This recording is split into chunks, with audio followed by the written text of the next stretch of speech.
तो चलिए दोस्तों, आज हम देखने वाले हैं जैव रासायनिक चक्र, जिसे हम कहते हैं बायोजियोकेमिकल साइकिल। ठीक है, बायोजियोकेमिकल साइकिल। तो आज हम आपको इसकी डेफिनेशन बताने वाले हैं और इसकी जो प्रक्रिया होती है कितने चरणों में पूर्ण होती है, तो वो ही बताएंगे। ठीक है, तो कल मैंने जैसे कि आपको इसकी डेफिनेशन नहीं बता पाया था जैव रासायनिक चक्र की, ठीक है, तो आज मैं आपको बताने वाला हूं। तो सबसे पहले अगर आपकी कोई भी साइकिल आती है, जैसे कार्बन डाइऑक्साइड, ऑक्सीजन, फास्फोरस, जो भी आपकी एग्जाम में साइकिल आती है, तो आपको सबसे पहले जैव रासायनिक चक्र की डेफिनेशन लिखनी होगी, तभी आपको फुल मार्क्स मिलेंगे। ठीक है, तो चलिए दोस्तों, वीडियो करते हैं स्टार्ट। और अभी तक आपने पिछली वीडियो को नहीं देखा है कार्बन डाइऑक्साइड की, तो मैंने उसे बहुत ही इजी तरीके से आपको बताया और उसका इजी नोट्स भी आपको दिया है, तो आप उसे नोट डाउन जरूर कर लेना, आपको इजी तरीके से समझ में आ जाएगा।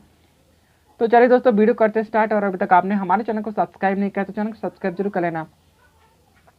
तो जीव मंडल में प्राणी तथा वातावरण के बीच रासायनिक पदार्थों का आदान प्रदान ही हमारा क्या कहलाता है? जैव रासायनिक चक्र कहलाता है।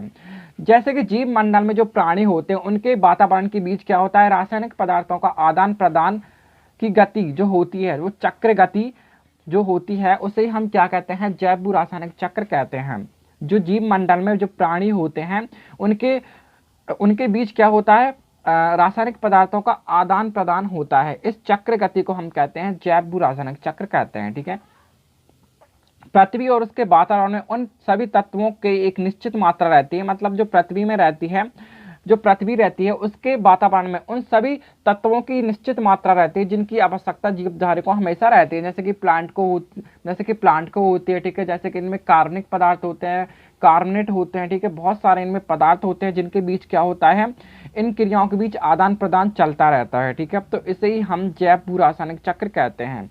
तो एक इनकी क्या होती है? कुछ तत्वों की भी इनमें निश्चित मात्रा होती है, जैसे कि मैंने आपको कल बताया था, प्रोटीन, कार्बोहाइड्रेट, वसा जितने भी होते हैं, इन तत्वों की एक निश्चित मात्रा होती है। ठीक है, इनका जीवधारी हमेशा उपयोग करते रहते हैं। ठीक है, इनकी आवश्यकता जीवधारी को हमेशा रहती है।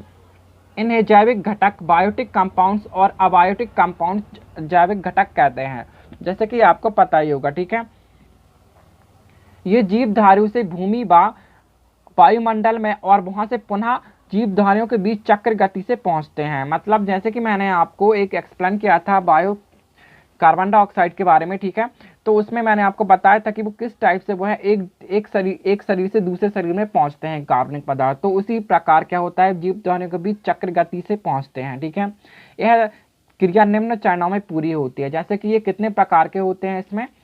जैसे कि पहला होता है गैसीय चक्र, जिसके अंतर्गत कौन कौन से चक्र आते हैं? जिसमें कार्बन डाइऑक्साइड आता है, नाइट्रोजन आता है। ठीक है, CO2 जैसे कि O2, ऑक्सीजन चक्र आते हैं। इनके अंतर्गत जो गैसीय चक्र होते हैं, इनके अंतर्गत कौन कौन से आते हैं? CO2 और नाइट्रोजन और ऑक्सीजन चक्र आते हैं, आपको याद रखना है। ठीक है, जो सेडिमेंट्री चक्र होता है, इसके अंतर्गत हमेशा फास्फोरस सल्फर चक्र आते हैं। इनके अंतर्गत सेडिमेंट्री में सिर्फ 2 चक्र ही आते हैं, कौन से? फास्फोरस और सल्फर। अब नेक्स्ट चक्र की बात कर लेते हैं, जो है जलीय चक्र। ठीक है, इस चक्र के द्वारा जीवों, वायुमंडल और वातावरण के बीच जल का आदान प्रदान होता रहता है। मतलब इनमें जल चक्र वगैरह भी आते हैं जलीय चक्र में। ठीक है, इस चक्र के अंतर्गत क्या होता है? जीव मंडल द्वारा वातावरण के बीच जल का आदान प्रदान होता रहता है। ठीक है, ये तो सभी चक्र में होता है। तो ये क्या होते हैं दोस्तों? इनके टाइप्स होते हैं। तो ये होते हैं हमारे जो जैव रासायनिक चक्र होता है, इसकी जो डेफिनेशन होती है ये होती है। ठीक है, तो आपको एग्जाम में लिखना है इन्हें, जौन सा भी चक्र है, जैसे कि बहुत सारे चक्र आते हैं इसके अंतर्गत। ठीक है, तो आप इनको अंतर्गत लिख देना। और मैं आपको डेली वीडियो अपलोड कर रहा हूँ, तो आप डेली वीडियो जरूर देखिए। ठीक है, आपके कॉन्सेप्ट भी क्लियर होंगे और आपको इजी नोट्स मिलेगा इसका। ठीक है, और आप अपने एग्जाम में अच्छे से लिख पाएंगे ताकि आपको फुल मार्क्स मिल सके। वीडियो कैसा लगा? चैनल को सब्सक्राइब जरूर करना दोस्तों, और वीडियो को ज़्यादा अपने दोस्तों में शेयर करना। Thanks for watching my video.